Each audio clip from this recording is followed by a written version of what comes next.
Bom, Lívia, durante a audiência da comissão, representantes e entidades de combustíveis defenderam a manutenção do sistema de tributação monofásica, que é quando o tributo é tributado ali já na fase de produção, e eles disseram que isso já existe em relação ao ICMS e que isso acaba evitando aí uma sonegação fiscal. A representante da Associação Brasileira de Biogás disse que a tributação do gás deve ocorrer na fase de distribuição e sugeriu que as regras do etanol sejam aplicadas também ao biometano, prevendo aí já a diferença da tributação que é prevista na Constituição Federal. Já o representante da Associação Nacional de Apoio às Pessoas com Deficiência disse que a regulamentação da reforma tributária pode afetar o direito de ir e vir dessas pessoas com deficiência que precisam de ter um veículo adaptado, né? Ele disse que isso pode ocorrer, a pessoa pode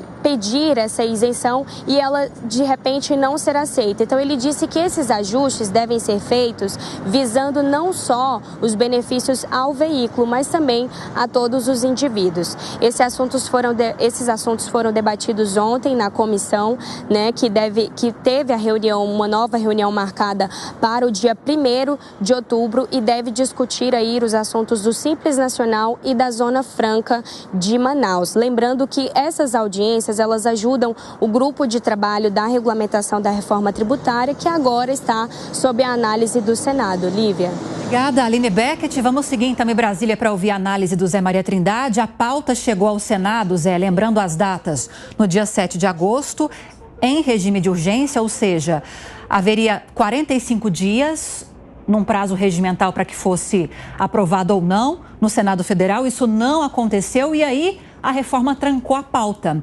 Só o Executivo pode retirar esse regime de urgência. O Executivo não deve retirar. Como é que vai ficar a situação? Pois é, está uma queda de braços. Os senadores querem a retirada dessa urgência constitucional. Chegou 45 dias, tranca a pauta e vira prioridade. Esse é um assunto prioritário mesmo, né? É o que o governo quer. A Câmara dos Deputados não quer. O presidente da Câmara, Arthur Lira, diz que apressou lá e quer a votação também rápida no Senado Federal e é contra a retirada da urgência. No Congresso Nacional, existem várias artimanhas para se lidar com a lei. Quando não se tem maioria, quando sabe que vai ter uma derrota no plenário, o que os senadores e deputados fazem? Não votam, não levam o projeto e obstruem, ou seja, dificultam, criam mais comissões, tentam ouvir mais pessoas e tal, vai atrasando.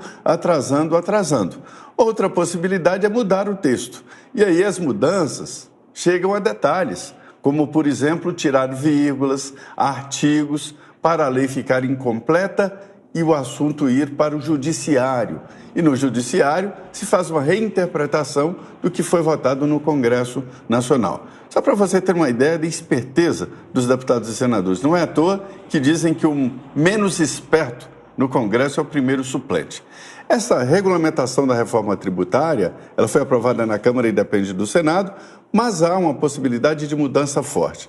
A grande novidade disso aí é que eu ouvi na Câmara de que todos lá só estão aguardando a aprovação no Senado desta regulamentação para restabelecer o texto da Câmara dos Deputados. Lembrando aquela velha demanda de que menos setores com regalias, pagando menos impostos, aí essa taxa geral que todos esperam, né, que é o IVA, né, que será um imposto do Brasil, ele será menor. Se houver um aumento do número de beneficiados com impostos menores e tal, aí o IVA vai crescer muito. Esse é um ponto importante, viu? Muita gente traduz que a reforma tributária é o caminho para o real e sustentável desenvolvimento